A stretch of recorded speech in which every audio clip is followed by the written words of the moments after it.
Hai semuanya, kembali lagi di YouTube channel saya. Pada hari ini, kita akan membahas materi seleksi kompetisi bidang untuk penyuluh pertanian, Part 10, atau bagian yang ke-10.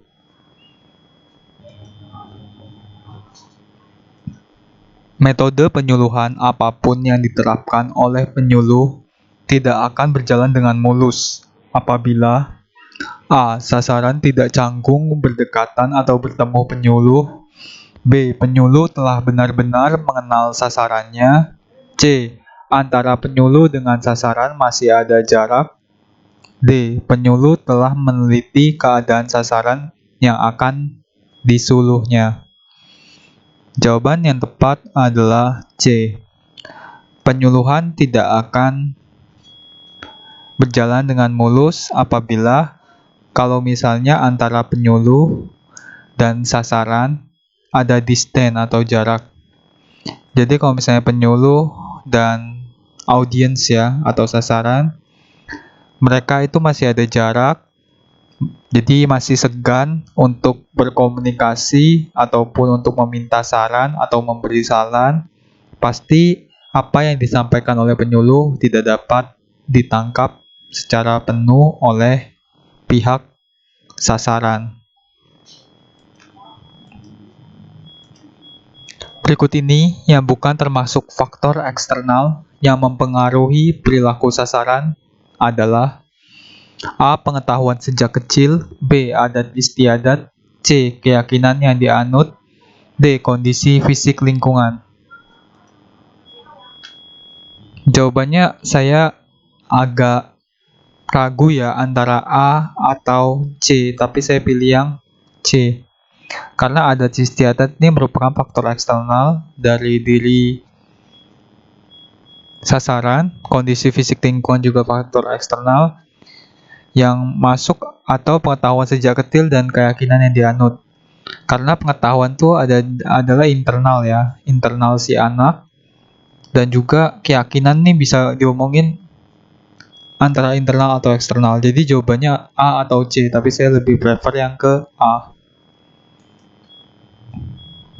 Next, bila seorang penyuluh mampu menerapkan strategi yang dapat menggerakkan sasaran, sehingga berdampak pada tertariknya sasaran dalam mencoba ide-ide baru, maka penyuluh tersebut mampu berperan sebagai A. Organisator. B. Fasilitator. C. Motivator. D. Dinamisator. Jawaban yang tepat adalah C. Motivator. Untuk sebagai fasilitator, penyuluh senantiasa memberikan jalan keluar atau kemudahan-kemudahan baik dalam menyuluh atau proses belajar mengajar, maupun fasilitas dalam memajukan usaha taninya. Contoh, kemitra usaha, berakses ke pasar, permodalan. Penyuluh sebagai organisator dan dinamisator selalu menumbuhkan dan mengembangkan kelompok tani agar mampu berfungsi sebagai kelas belajar mengajar, wahana kerjasama, dan unit produksi. Untuk motivator, penyuluh senantiasa membuat petani tahu, mau, dan mampu. Jadi kan ini berarti dia bisa kalau mau tahu, mau kan berarti mau bergerak dan mampu. Jadi penyuluh sebagai motivator. Mampu menghayati profesi sebagai penyuluh adalah salah satu kualifikasi yang harus dimiliki oleh penyuluh dalam hal kemampuan A. Berkomunikasi, B. Bersikap, C. Pengetahuan, D. Karakteristik sosial budaya sesuai sasaran. Jawabannya saya prefer yang ke D. Mampu menghayati profesi sebagai penyuluh adalah salah satu kualifikasi. Jadi ini kan mampu menghayati profesi. Jadi sosial budayanya ya, dia menghargai profesi ya. Profesi yang lain. Jadi kan dia ada karakteristik sosial budaya yang sesuai sasaran sih. Ini saya antara D sama B ya. Ini agak rancu juga. Mana yang benar antara D sama B? Bersikap juga bisa, tapi saya lebih prefer yang condongnya yang ke D. Next. Dinas Penyuluhan Pertanian pada masa sebelum kemerdekaan di Indonesia didirikan pada tahun A. 1911, B. 1912, C. 1913, D. 1914. Jawaban yang tepat adalah A. 1911. Tahun 1911 dibentuk Dinas Penyuluh Pertanian atau Landbouw Verlichtingsdienst atau LVD. Pada tahun 1913 didirikan Sekolah Pertanian Menengah Atas atau Middelbaar Landbouw School. Jadi 1911 inilah Dinas Penyuluhan Pertanian didirikan. Kalau sekolah pertaniannya tahun 1913. Jangan lupa untuk subscribe YouTube channel ini. Untuk orang yang 70% hanya menonton dan lupa subscribe, jadi kalian boleh tekan tombol merah ini agar bisa berlangganan atau bisa mendapatkan informasi jika channel saya update soal-soal terbaru. Untuk yang sudah subscribe dan setia pada channel ini, saya ucapkan terima kasih.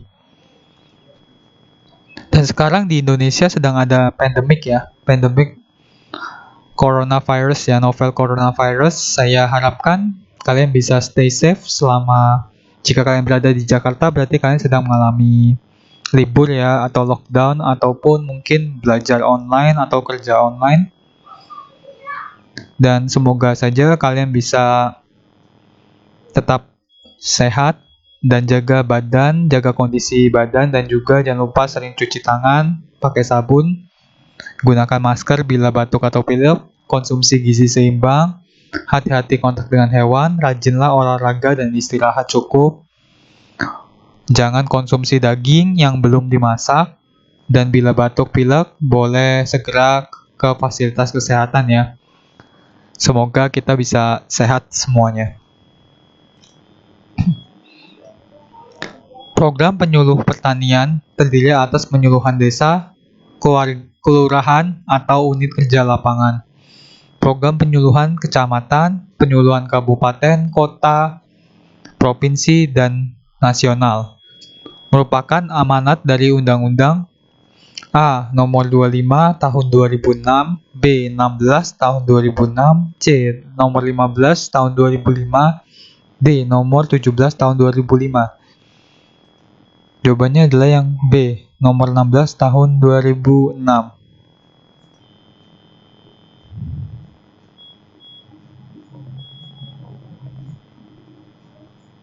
Ini ya untuk sistem penyuluhan pertanian, bisa kalian baca. Oke, langsung saja.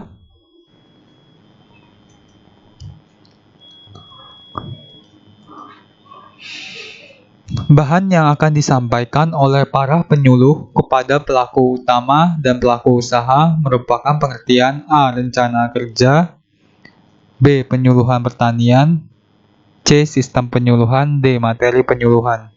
Jawaban yang tepat adalah yang D. Materi penyuluhan adalah bahan penyuluhan yang akan disampaikan oleh para penyuluh kepada pelaku utama dan pelaku usaha dalam berbagai bentuk yang meliputi informasi, teknologi, rekayasa sosial, manajemen, ekonomi, hukum, dan kelestarian lingkungan. Jadi ini materi penyuluhan. Orang yang melakukan penyuluhan disebut penyuluh pertanian. Dan suatu sistem yang dibikin disebut sistem penyuluhan, dan ada rencana kerjanya.